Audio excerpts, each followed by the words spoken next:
오늘 아주 설레이는 마음으로 저는 오늘 주일을 맞이했습니다. 몇 주간 전부터 사실은 기대를 했습니다. 그러다 보니까 새로운 주제로 이 봄을 맞이해야 되겠다. 그래서 오늘은 설교의 주제가 바뀌는 날이기 때문에 그렇습니다. 지금까지 신앙 개성이라는 그 표어를 4주간 동안 우리가 살펴봤는데요. 오늘부터 전반기 동안 10여 주 될지 싶습니다. 하나님 기뻐하는 교회 공동체는 어떤 것인가 이 주제를 다루기를 원합니다. 3세기에 프리아누스라는 유명한 철학자이면서 신학자가 있었는데요. 이분은 이런 말을 했습니다. 교회를 어머니로 모시지 않는 한 하나님을 아버지로 모실 수 없다. 교회를 어머니로 모시지 않는 한 하나님을 아버지로 모실 수 없다. 이 말이 무슨 의미가 다가오십니까? 성도들은 하나님의 교회 공동체를 떠나서는 신앙생활을 할 수 없다는 것입니다. 교회는 성도들의 어머니와 같은 것이죠. 그런데 참 어려운 것이 이 교회라는 게 좀 아주 난해하기 때문에 그렇습니다. 어머니는 다 사랑이 많고 어머니는 다 하나님의 손길과 같은, 그래서 어머니는 다 좋은 어머니인 줄 알고 살았는데 요즘 한 번씩 보니까 어머니도 이상한 어머니들이 있는 게 사실이에요. 인정하십니까? 네, 어머니라고 다 좋은 어머니가 아니더라고요. 교회도 그렇다는 것입니다. 교회가 하나님의 말씀에 의하면 교회 공동체는 예수 그리스도의 몸이요 세상의 빛과 소금이요 예수님께서 이 땅에서 하셨던 사역을 개선하고 확장하는 것이 교회의 본질이요 역할입니다. 그런데 어떤 경우에는 교회가 하나님의 예수 그리스도의 몸이요 예수 그리스도의 사역을 개선하고 확장한다기보다는 오히려 하나님의 영광을 가릴 때도 많이 있다는 것입니다. 세상에 정말 이런 것이 있을 수 있느냐 싶을 만큼 좋은 만남이요, 좋은 관계요, 좋은 사람들이 모인 교회, 그래서 이 교회 너무 좋다 이런 생각이 들다가도 어떨 때는 아니 또 저런 인생이 다 있어? 저런 사람도 교회 다니는 사람이야? 저 사람도 예수 믿어? 이렇게 생각되는 나쁜 만남, 나쁜 관계, 나쁜 교회도 있다는 것입니다. 그래서 이 사이에 늘 갈등이 있습니다. 예수 그리스도의 몸으로 세상의 빛과 소금으로 부름받아 예수 그리스도의 사역을 개성해 가야 되는 그런 하나님의 임재가 있는 곳이 교회인데, 또 어떤 교회는 어떤 때는 죄인들의 모임, 말 그대로 용서받은 죄인들의 모임. 사회학적으로 보면은 교회도 조직 가운데 하나이지 않습니까? 세상의 여러 집단처럼 교회도 집단이고 조직인데 세상에서 상상 가능한 모든 것이 교회 안에서도 있다는 것입니다. 이 둘 사이에 긴장이랍니다. 긴장. 그럼에도 불구하고 우리가 교회를 세상의 희망이고 또 세상의 빛과 소금이라고 부를 수 있는 것은 지구상에 있는 많은 하나님의 교회들이 예수 그리스도의 몸으로 세상의 빛과 소금으로 기능하는 교회들이 더 많기 때문에 그렇습니다. 우리가 지금 이번 봄에 살펴보기를 원하는 교회, 이 데살로니가 교회가 바로 그런 교회였습니다. 가장 완벽함에 가까운 교회, 그래서 이상적인 교회라고 할 만큼 칭찬받는 교회가 이 데살로니가 교회였습니다. 바울사도는 신약 성경을 13권이나 지었고 무수히 많은 교회들을 개척했는데, 우리가 서신서를 읽어보면 대부분의 서신서가 교회들에 대하여 그 교회의 실수나 잘못을 지적하고 책망하고 바로잡기 위해 서신서가 기록된 것을 보게 됩니다. 로마서도 그렇고 고린도서도 그렇고 갈라디아, 에베소 모든 서신이 그렇다는 것입니다.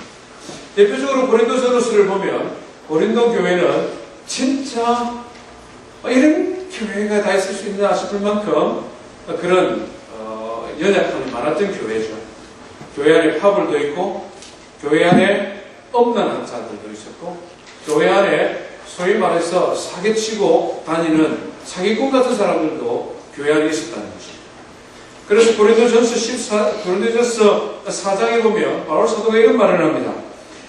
너희가 무엇을 원하느냐? 내가 매를 가지고 너희에게 나아가랴 사랑과 온유한 마음으로 나아가랴. 얼마나 기가 찼으면 내가 하나님의 몽둥이를 들고 가서 좀 두들겨 패버렸으면 좋겠다. 너희들 도대체 왜 이렇게 신앙생활하느냐? 이런 바울의 마음이 표현된 글이라고 할 수 있죠. 빌립보서도 마찬가지죠. 빌립보 교회 참 하나님 기뻐하는 교회인데 그런 와중에도 연약함이 있었습니다. 요디아와 순두개를 구하노니 너희는 같은 마음을 품어라. 이렇게 말하고 있지 않습니까? 말하자면 이 성도들이 싸운 거예요. 교회 안에서 싸워서 그래 알았다. 너는 이대로 나는 내대로 니하고는 말도 안 한다고 말하자면 이렇게 이제 지내는 사람들이 있으니까 바울 사도가 한 마음을 품어라. 그런데 이 데살로니가 전 서신을 보면요, 이런 내용이 하나도 없다는 것입니다. 실수를 지적하고 책망하고 바로잡는 내용이 하나도 없습니다. 한 장 한 장 넘겨보면 온통 칭찬밖에 없습니다. 얼마만큼 칭찬하느냐니까 데살로니가 2장에 보니까 우리의 소망과 기쁨과 자랑의 면류관이 뭐냐? 바로 너희가 아니냐? 우리의 자랑이요, 기쁨이요, 소망이요, 면류관이다. 4장에 보면은 형제 사랑에 대하여는 더 이상 말할 필요가 없다. 말하자면 얼마만큼 데살로니가 교회 성도들이 서로 사랑하면서 지내는지 사랑에 대하여는 내가 할 말이 없다. 왜? 이미 그렇게 사랑하고 살아가고 있으니까 정말 칭찬받는 교회였습니다. 바라는 것은 널푸른 장로교회가 이 데살로니가 교회처럼 정말 흠과 티가 없이 온전히 주님 앞에 칭찬받는 교회가 되기를 주의 이름으로 축원드립니다. 그래서 데살로니가 교회를 이상적인 교회다 이렇게 말합니다. 아이디얼 처치. 저는 이것을 뭐라고 주제를 붙일까 고민하다가 바로 그 교회. 또 멋있지 않습니까? 바로 그 교회. 우리 교회가 바로 그 교회. 정말 주님 앞에 인정받는 그런 교회가 되기를 바랍니다. 처음 신앙생활하는 분들은 이 교회 공동체를 통하여서 점점점 예수님을 닮아가는 그런 믿음의 사람으로 성장해가고 또 교회의 직분자들과 또 교회를 충성스럽게 섬기는 신앙의 선배들은 더 성숙한 믿음의 사람으로 그렇게 변화되어지는 우리 교회가 되기를 소망합니다. 오늘은 첫 번째 시간으로 데살로니가 교회가 어떤 교회, 무엇 때문에 칭찬을 받았느냐 이것을 한번 살펴보기를 원합니다. 하나님의 말씀은요, 데살로니가전서 1장 1절부터 10절 말씀인데요, 우리 3절까지 한 목소리로 한번 읽어보겠습니다. 데살로니가전서 1장 1절부터 3절입니다. 시작. 바울과 실로아와 디모데는 하나님 아버지와 주 예수 그리스도 안에 있는 데살로니가의 교회에 편지하노니 은혜와 평강이 너희에게 있을지어다. 우리가 너희 모두로 말미암아 항상 하나님께 감사하며 기도할 때에 너희를 기억하면 너희의 믿음의 역사와 사랑의 수고와 우리 주 예수 그리스도에 대한 소망의 인내를 우리 하나님 아버지 앞에서 끊임없이 기도하니 아멘. 네, 거기까지 읽겠습니다. 데살로니가 교회가 하나님 앞에 인정받는 아주 이상적인 교회가 된 이유들이 우리가 계속 살펴볼 텐데요. 오늘 첫 번째는 그들에게 믿음의 역사가 있었다. 믿음의 역사가 있는 교회, 데살로니가 교회. 3절 말씀 보니까 너희의 믿음의 역사와 믿음의 역사가 있었다는 것이죠. 믿음의 역사, 영어 성경은 Your work produced by faith 이렇게 됩니다.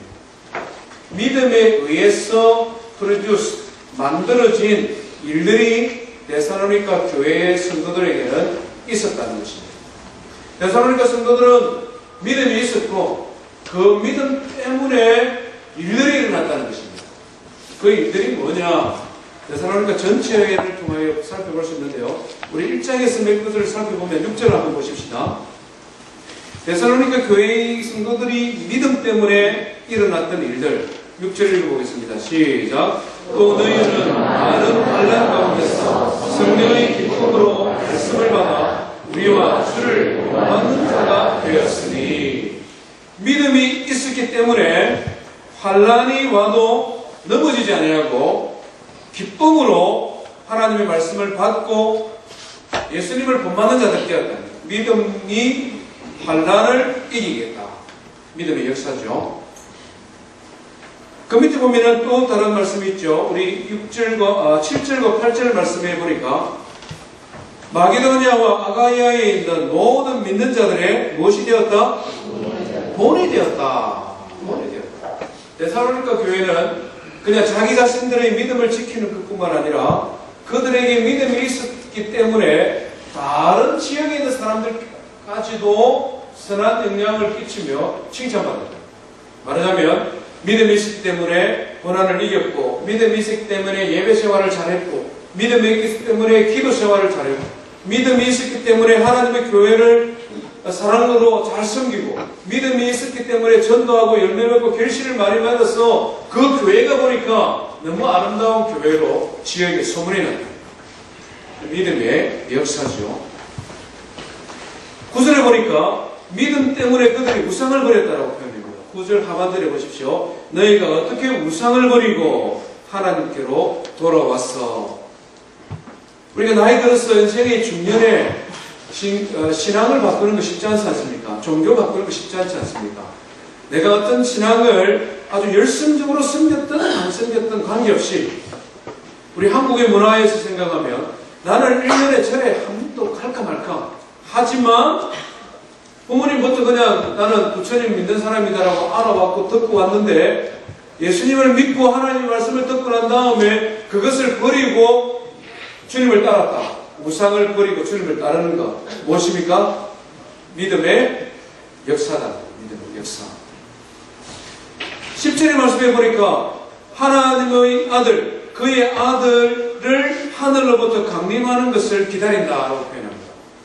데살로니가 교회 사람들은 예수님 안 믿는 사람들이었기 때문에 세상의 쾌락과 만족과 성공을 목표로 하고 살아갔는데, 하나님의 말씀을 딱 듣고 마음에 믿음이 딱 생기고 난 다음에는 세상이 아니라 장차 오실 예수 그리스도에 대한 소망을 가지는 사람으로 변화되어졌다는 것입니다. 이것이 뭐라고요? 이것이 믿음의 역사가 있었다. 믿음의 역사가 있었다. 하나님의 말씀을 듣고 예수 그리스도를 믿고 난 다음에 삶이 변화되어졌다. 환난을 이겨내었다. 우상을 버리고 주님께로 돌아왔다. 영원한 하나님 나라의 상급을 소망하는 사람으로 변화되었다.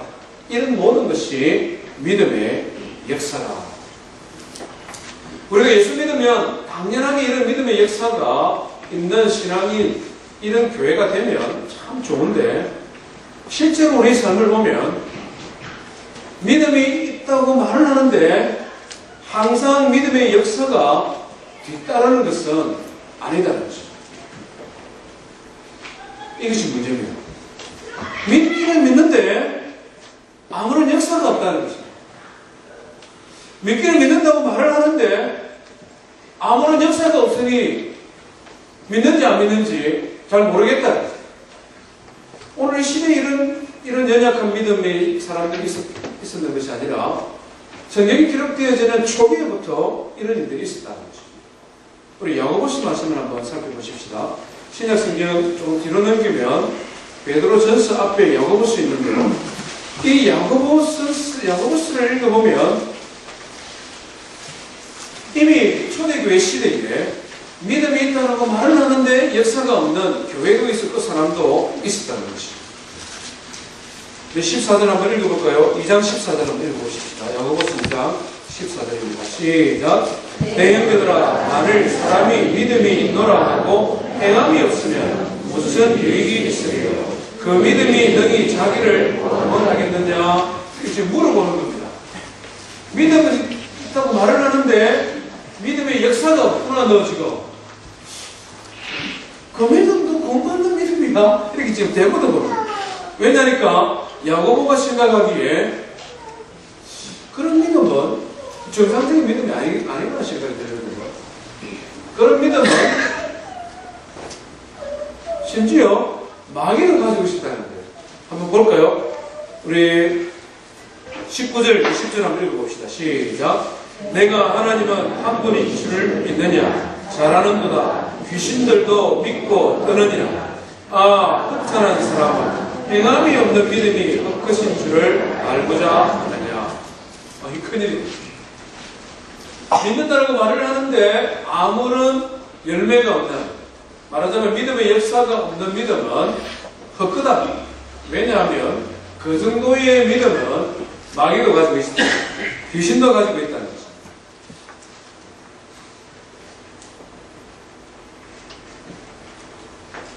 귀신들도 영적인 존재이기 때문에 알거든요. 하나님 살아계신 분이시고 하나님 세상을 다스린 분이라는 것은 압니다. 그러나 그들과 우리의 믿음이 근본적인 것이 차이가 있어야 된다는 거죠. 우리의 믿는 믿음은 하나님을 믿는 믿음이 우리의 삶의 행위로 나타나는 변화가 있어야 되는데 귀신은 그런 것이 없다. 그러다 보니 그들의 종말은 멸망받을 지옥의 자식밖에 되지 않는다. 그런데 사람들 중에서도 믿는다고 말하는 성도들 가운데서도 그런 사람들이 있으니까 그게 문제라는 거예요. 26절 말씀 한번 읽어보겠습니다. 시작. 영혼 없는 몸이 죽은 것 같이 행함 없는 믿음은 죽은 것이다. 큰일 났다. 진정한 믿음, 살아있는 믿음을 가졌느냐? 그렇다면 그것은 반드시 역사가 일어날 수밖에 없다는 것입니다. 진정한 믿음을 공유한 교회냐, 그렇지 못한 교회냐, 그것은 역사를 보면 알 수 있다는 것입니다. 다른 말로 하면 믿음의 역사를 한번 점검해봐라. 믿음의 열매를 한번 점검해봐라. 그러고 난 다음에 너의 행위를 통하여 보면서 진정한 믿음을 가진 믿음의 사람이냐, 정말 예수 그리스도 안에 있는 하나님의 자녀냐, 정말 예수 그리스도 안에 구원받은 하나님의 백성이냐 한번 점검해봐라. 점검해봐라. 우리가 성경을 읽어보면 진정한 믿음을 가진 사람은 역사할 수밖에 없다는 것입니다. 살아있는 믿음을 가진 사람은 그것이 열매로 나타날 수밖에 없다는 것입니다. 대표적으로 히브리서 11장을 우리는 믿음의 장이라고 하지 않습니까? 믿음의 장, 더 나아가서는 믿음의 역사가 있는 장입니다. 가장 먼저 등장하는 사람들 몇몇을 초대해보면요, 가인과 아벨의 예를 들고 있습니다. 가인과 아벨. 가인과 아벨은 똑같이 하나님 앞에 예배했는데 아벨의 예배는 받으시고 가인의 예배는 하나님께 받지 않았습니다. 이유가 뭐라고요? 믿음으로 예배하지 않았다는 거예요. 이게 무슨 말입니까? 우리가 지금 똑같이 하나님 앞에 예배하는데 믿음의 역사로서 드리는 예배가 있고 그렇지 못한 예배가 될 수도 있다는 것입니다. 믿음의 역사로서 드리는 예배는 뭡니까? 우리가 예배하는 한 분 하나님은 살아계신 하나님이요, 믿는 자들에게 상 주시는 분이시다는 믿음을 가지고 나는 예수 그리스도의 피로 말미암아 구원받은 하나님의 자녀로 하나님 앞에 예배자로 부름받았다. 내가 하나님 앞에 예배할 때에 내 안에서 계신 성령께서 나를 통하여 하나님께 예배함으로 하나님은 영광 받으시는 분이시다. 이런 믿음을 가지고 하나님 앞에 나와 찬양하고 기도하고 말씀할 때에 이것은 믿음의 역사입니다.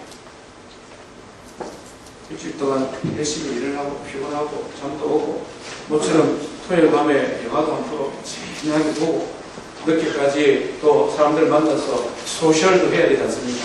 하다 보니까 주일 아침에 막 정신없이 와가지고 예배 시간에 이러고 있으면 힘들다. 어쩌다가 그럴 때 있습니다. 그렇잖아요. 목사도 어쩌다가 보면은 주일날 예배 인도하면서도 그냥 멍청하게 앉아있을 때 있거든요. 어쩌다 우리 하나님께서 우리 인생을 연연히 불쌍히 되겠어. 아이고, 이 사람아, 기운 차리라. 내가 너에게 성령으로 생기를 부어줄게. 확 능력을 부어줄게. 이러면서 우리가 뭐 하나님 예배 받을 수 있도록 하나님 우리를 도우신단 말이에요.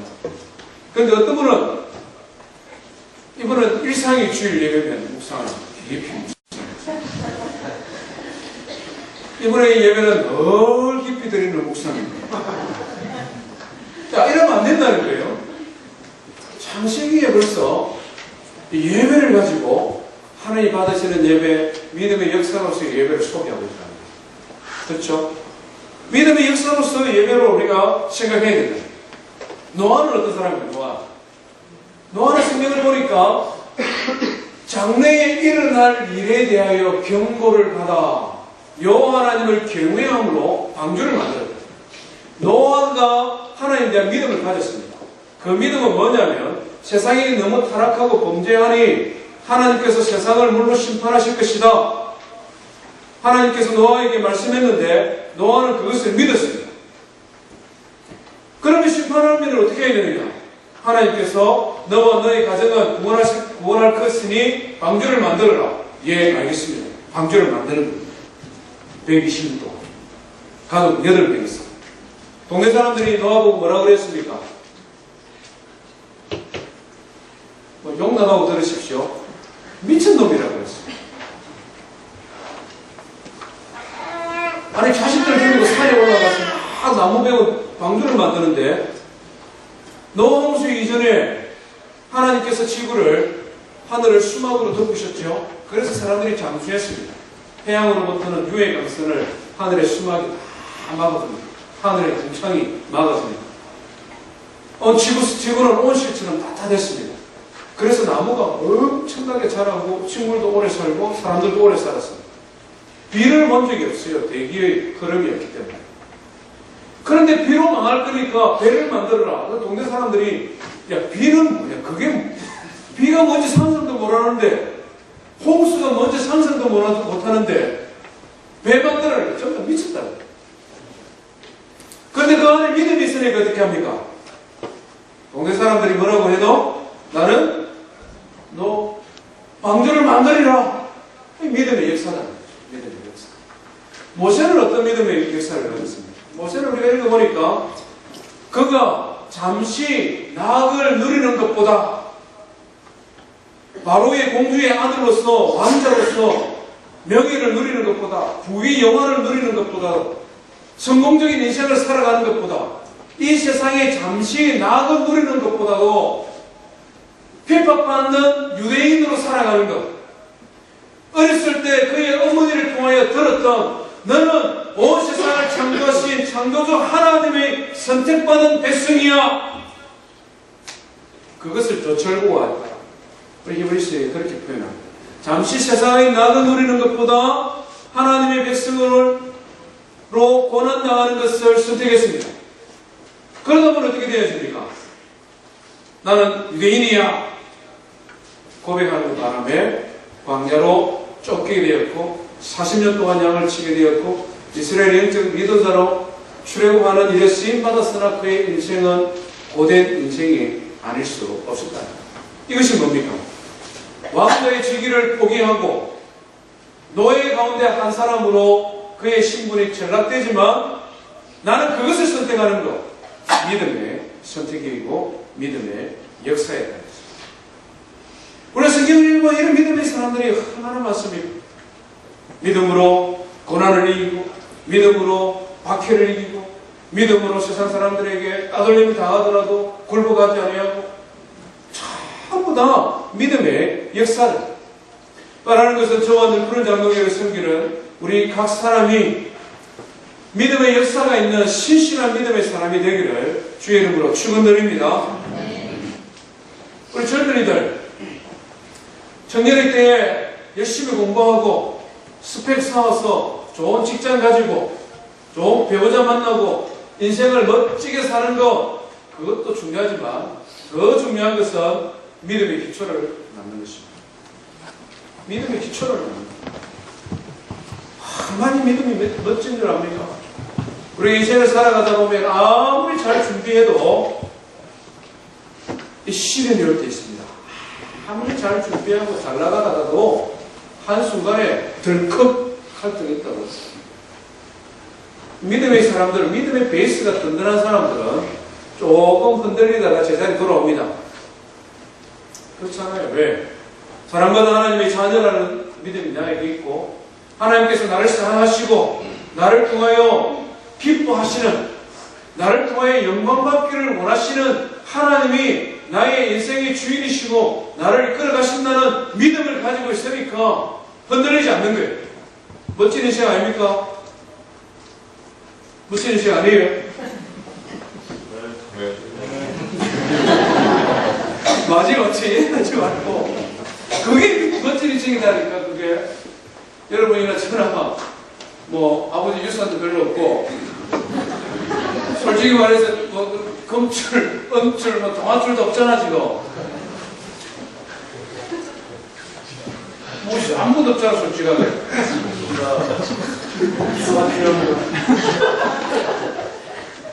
믿음을 베이스 사는 데가 제일 중요하다니까. 인생을 늘 살아가는데 정말 중요해요. 웃으면서 하는 이야기지만 믿음의 기초 쌓는 거 얼마나 중요한지. 우리 처음 신앙생활 할 성도 여러분, 아직 예수님이 뭔지도 잘 모르고 이제 막 예수 믿으려고 마음에 결심하고 신앙생활 하시는 분들 많이 계시잖아요. 우리 인생에 흔들리지 아니하는 영혼의 밭과 같은 든든한 믿음이 우리 마음에 가득 차고 그것이 인생의 중심이 되면 우리가 살아가는 일에 이런저런 외풍들 안에서부터 나오는 그런 어려움들, 그런 것들을 이기고 살아갈 수 있는 눈에 보이지 아니하는 재산이 믿음이라는 것입니다. 믿음. 세상이 얼마나 급변할지를 모릅니다. 지금도 정신없이 변하는데 앞으로 어떻게 변할지 모릅니다. 우리 자녀들의 세대는 도대체 그 애들이 무엇이 옳고 무엇이 그르고 어떤 판단의 기준 속에 살아갈지를 모릅니다.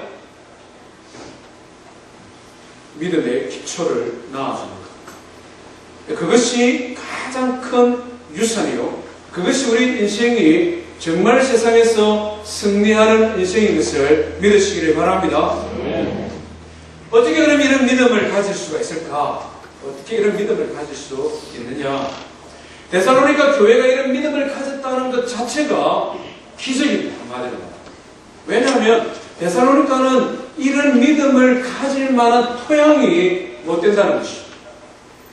우리가 사도행전 16장, 17장에 보면 이 데살로니가 교회가 어떻게 만들어졌는지 성경의 기록을 하고 있습니다. 우리 지도 한번 잠깐 펼쳐주실래요? 우리가 시간이 짧기 때문에요.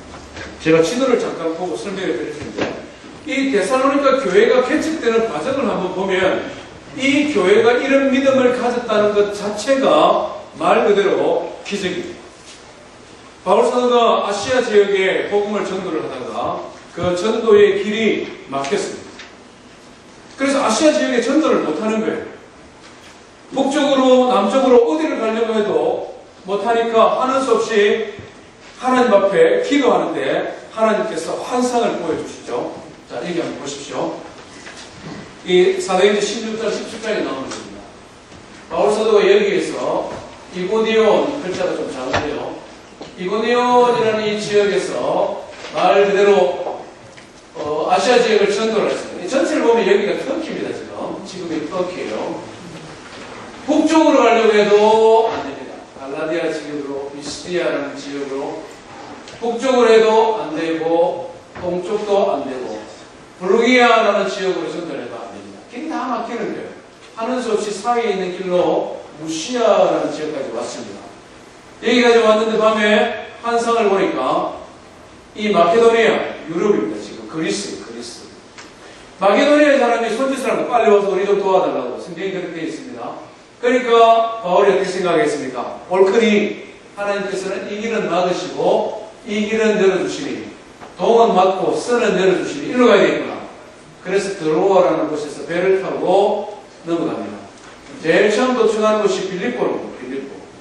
빌립보에서 하나님 앞에 기도하기 위해 강가에 갔는데 여인들이 기도하고 있었습니다. 유대인들이 많이 안 사는 동네인 것 같아요. 그래서 여기에서 처음 만나 결신한 사람이 누구죠? 루디아지. 루디아. 자주장사 루디아.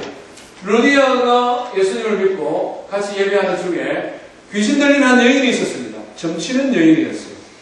이 여인이 따라다니면서 바울과 신라 뒤에 따라다니면서 당신들이 섬기는 하나님이 진짜 하나님입니다. 진짜 하나님입니다.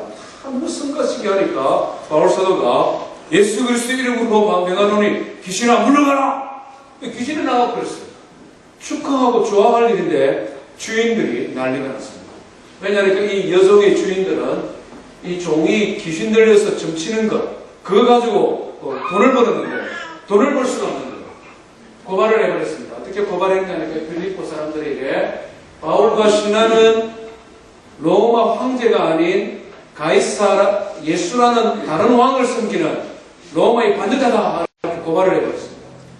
그래서 빌립보 감옥에 갇히게 되었죠. 바울과 신라가 감옥에서 통곡하며 울었다 그죠? 복음 전하다가 잡혔어 억울하게 잡혔으니까 통곡하고 울었잖아요. 어떻게 되겠습니까? 성경에 보니까 찬양하며 기도했죠. 그죠? 찬양하며 기도했습니다. 그리고는 그 간수가 구원을 받았죠. 감동을 해가지고. 그렇게 진행을 잘 하면 좋은데 이 유대인들과 또 로마의 사람들이 빌립보에 있는 바울과 신라를 핍박합니다. 예수 전한다고, 복음 전한다고. 하는 수 없이 빌립보에서 도망을 내려왔는데 도망 내려온 데서 어디냐니까 데살로니가입니다. 여기서 도망을 내려왔어요. 데살로니가에 와서 열심히 전도를 하고 한 3주 동안 설교를 했는데 성경을 읽어보니까 유대인들과 많은 비구인들이 예수를 믿었다 이렇게 표현합니다. 유대인들과 그리스 사람들 예수를 믿었습니다. 그런데 또 이 이야기에 있는 유대인들이 시기하여 성경에 보니까 시기했다고 시기하여 폭동을 일으켰습니다. 야손이라는 사람의 집에 바울과 그 전도 일행이 머물고 있었는데 유대인들이 예수님을 믿는 유대인 이 야손을 잡아서 두들겨 패고 감옥에다 가다 버렸습니다. 모함을 해가지고. 그리고는 하는 수 없이 이 데살로니가에서 바울 사도가 3주밖에 머물지 못하고 어디로 또 피난을 왔냐니까 베레아라는 곳으로 베레아 맞죠? 베레아라는 곳으로 피신을 왔습니다.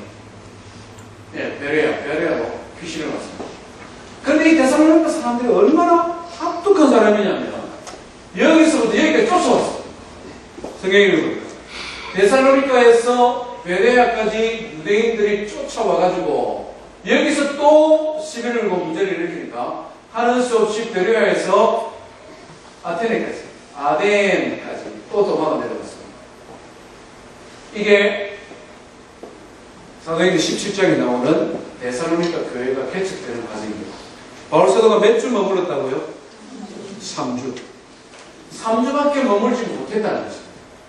얼마나 사람들이 아주 폐역한 사람인지 고고학자들이 연구를 해보니까 이 데살로니가의 문화를 보게 되었습니다. 지금도 데살로니가는 이 마게도니아 이 지역 그리스의 서쪽에 굉장히 교통의 요지입니다. 여기가 보면 제가 구글 지도를 하나 찾아 올라가다가 못했는데요. 데살로니가 여기에서 이그나티아라는 하이웨이가 여기까지 갑니다. 여기가 지금 터키거든요. 터키 여기가 이스탄불이에요. 이스탄불. 여기가 지금 잘 안 보이지만 하이웨이가 여기 나와 있습니다. 고속도로가. 고속도로가 나와 있는 교통의 중심지요. 동양과 서양을 이어주는 항구입니다. 그러다 보니 데살로니가가 굉장히 물질이 풍부했습니다. 예나 지금이나 항공교통의 중심지, 항만교통의 중심지, 육상교통의 중심지는 무역이 발달해 있지 않습니까? 굉장히 무역이 발달했습니다. 부자들이 많았습니다. 그런가 하면 여기에는 동양과 서양이 만나는 곳이기 때문에 각양 언어를 사용하는 이방 민족들이 많이 섞여 살았습니다. 자연스럽게 이방의 종교들도 많이 혼합되어져 있었다는 거죠. 고고학자들이 데살로니가를 발굴을 해보니까 집들의 특징이 있는데 집들의 창문이 없다는 거죠.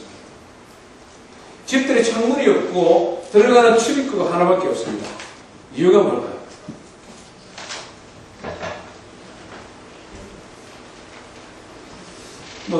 여러 가지 우리가 상상해 볼 수 있는데요. 학자들이 내리는 결론은 뭐냐면, 이 도시가 너무 폭력이 난무하는 도시다 보니 안전을 위해 창문을 만들지 않을까. 부자들도 살고 경제하는 상업에 종사하는 사람들도 많았는데 대다수는 노예들이에요. 낮에는 주인의 밑에서 억압된 생활을 하다가 밤 되면은 통제되지 아니하는 질서가 확립되지 못한 그런 많은 불황자들이 도시에 넘쳐났다. 그렇기 때문에 집을 보호하기 위해, 가정을 보호하기 위해 창문을 만들지 못했다. 또 고고학자들이 연구를 하니까 그 특징이 있는데 뭐냐니까, 집, 길, 도로, 벽 이런데 벽화가 많이 기록되어 있어요. 벽화가 많이 기록되어 있는데 그 벽화의 특징이 뭐냐면 너무나 선정적이다. 선정적이다. 무슨 말인지 알죠? 너무 엄난하고 타락한 도시였다는 거예요. 벽화에 그림을 그렸는데 온통 그런 그림밖에 없다는 거예요. 왜냐하면 그때 고대 시대의 많은 종교가 성적인 타락과 밀집하게 연결되어 있기 때문에 그렇습니다. 그들이 믿는 신에게 드리는 제사와 성적인 결합을 연결되어 있는 이교도들이 너무 많았다는 거죠. 그것이 데살로니가 지역의 문화였다. 피임이나 이런 낙태 이런 의술이 발달하지 않는 시대다 보니까 자녀들이 태어나면 온통 길거리에 그냥 버리는 거예요. 특별히 여성아이들은 많이 버렸습니다. 그래서 역사가들의 연구에 의하면 그때 당시에 20만 명 정도의 사람들이 이 데살로니카에 살았는데 골짜기마다 골목마다 버려진 어린아이의 시체들이 너무나 많았다는 거예요. 부유하지만 타락하고 엄난한 도시가 데살로니카. 이 데살로니카에 그리스도의 복음이 전거되어졌는데 정작 복음은 3주밖에 전거되어지지 못했다. 복음을 전했던 선교사는, 말씀의 사역자인 목사는 핍박을 받아서 다른 도시로 베레아로 쭉 고린도까지 떠나가 버리고 남아있는 사람들은 자기들밖에 없는 거예요. 그런데 어떻게 이런 교회가, 이런 믿음의 역사를 이루는 교회가 될 수 있었느냐. 그렇게 타락한 도시에 말씀을 양육할 수 있는 성경 교사는 없는데 어떻게 이 데살로니가 교회가 믿음의 역사를 이루는 교회가 될 수 있습니다. 성경은 우리에게 그것을 한 가지 이유로 가르쳐줍니다. 우리 다시 데살로니가 전서로 한번 돌아가 보십시다. 데살로니가 전서 1장 6절 말씀을 한번 읽어볼까요? 5절입니다. 5절 말씀 한번 읽어보겠습니다. 시작. 이는 복음이 너희에게 말로만 이런 것이 아니라 또한 능력과 성령과 큰 확신으로 된 것이며 우리가 너희 가운데서 너희를 위하여 어떤 사람이 된 것은 너희가 아는 바와 같으니라. 아멘.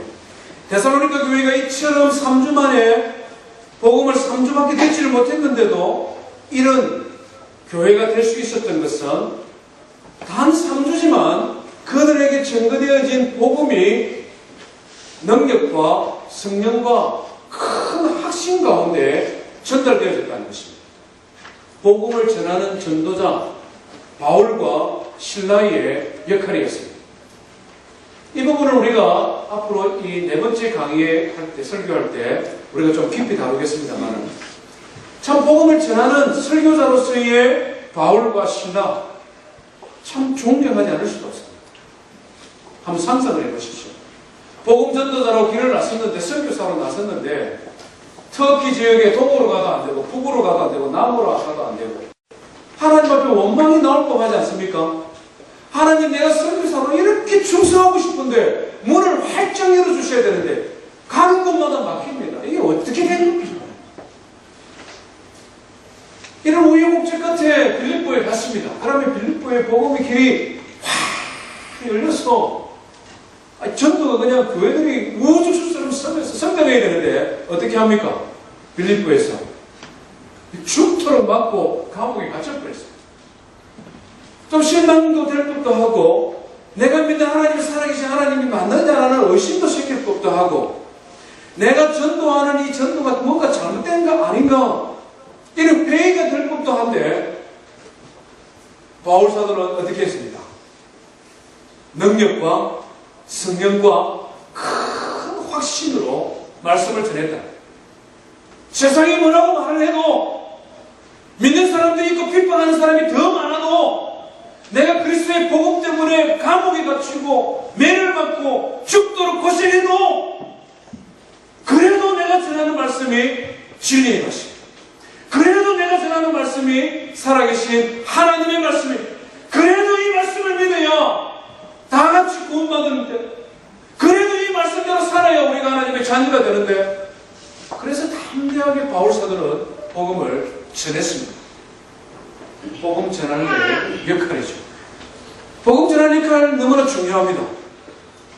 그만큼 중요한 것이 이 복음을 듣는 사람들의 마음이 자시죠. 우리 6절 한번 읽어볼까요? 6절에 뭐라고 말합니까?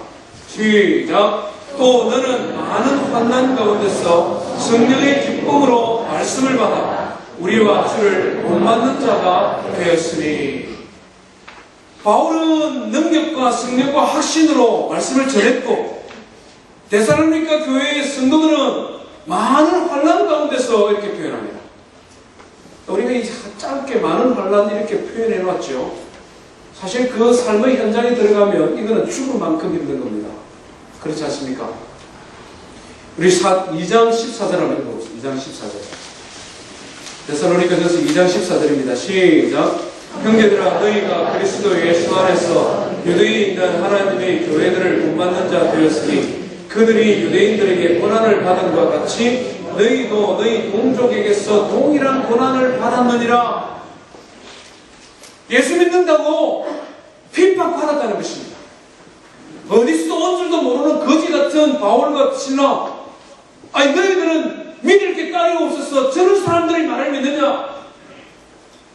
그리스에 살았던 데살로니가 사람들이 받았던 동족들로부터 받았던 핍박이라는 것입니다. 우리가 이렇게 잘 살고 이 데살로니가가 이렇게 부강한 도시를 이루고 있고 동양과 서양의 많은 사람들이 이 도시에 물려와서 장사하고 살고자 하는 이 희망의 도시인데 여기에 살던 너희들이 어디에서 온 줄도 모르는 저 예수 십자가에 못 박아 비참하게 피 흘려 죽은 저 유대의 청년 그 하나님이라고 믿는데 아휴 바보 같은 이 천치가 되었더라. 말하자면 데살로니가에서 예수 믿어보려고 하니까 동족들이 그의 부모들이 그의 친족들이 그의 친구들이 핍박하는 것입니다. 이 많은 환란이라는 것은 이 상상을 초월하겠죠. 유대인들은 어떻습니까?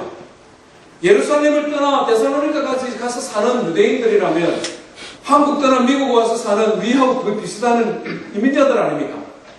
이민자들끼리 같이 하나 되어서 위로하고 격려하고 그렇게 살아가야 되는데 어느 날 유대인 공동체 안에 있다가 예수 믿으니까 그날부터 출교시키고 상종하지 마라. 저 사람하고 상종하지 마라. 저희는 믿을 게 없어서 예수라는 청년을 하나님의 아들로 믿는 바보 같은 저 사람들하고 같이 상종하지 마라. 데살로니가에 살던 유대인 크리스천들이 당했던 핍박. 이런 환난과 핍박에도 불구하고 그들은 하나님의 말씀을 어떻게 받았다고요? 기쁨으로 받았다. 기쁨으로. 6절에 보니까 성령의 기쁨으로 말씀을 받았다. 하나님의 말씀을 받는 성도들의 마음이 어떻느냐? 우리 2장 13절 말씀을 다시 한번 읽겠습니다. 2장 13절입니다. 시작! 이러므로 우리가 하나님께 끊임없이 감사하며 너희가 우리에게 들은 바 하나님의 말씀을 받을 때에 사람의 말로 받지 아니하고 하나님의 말씀으로 받음이니 진실로 그러하도다. 이 말씀이 또한 너희 믿는 자 가운데서 역사하느니라. 데살로니가 교회가 믿음의 역사가 있는 교회가 되는 이유는 하나밖에 없습니다.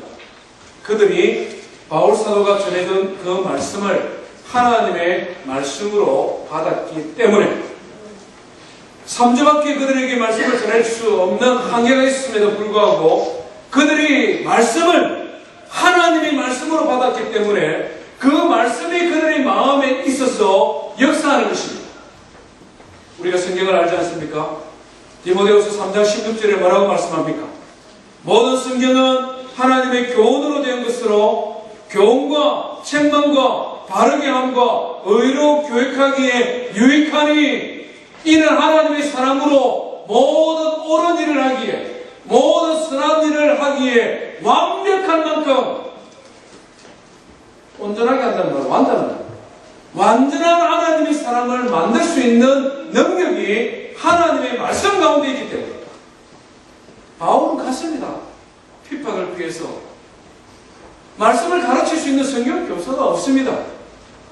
그런데도 하나님의 말씀이 그들의 마음에 있으니까 그 말씀이 살아 역사하여 혼과 영과 관절과 골수를 찔러 쪼개어서 우상을 버리고 주께로 나오게 하고 세상의 쾌락을 포기하고 하나님 나라를 소망하게 하고 친구도 부모도 가까이 있는 동족들이 그들을 핍박해도 그럼에도 불구하고 오직 예수 그를 믿는 것이 영원한 생명이요 하나님 나라가 나에게 주어진 상급이라 그것을 붙들고 살아갈 수 있는 이유가 어디에 있느냐?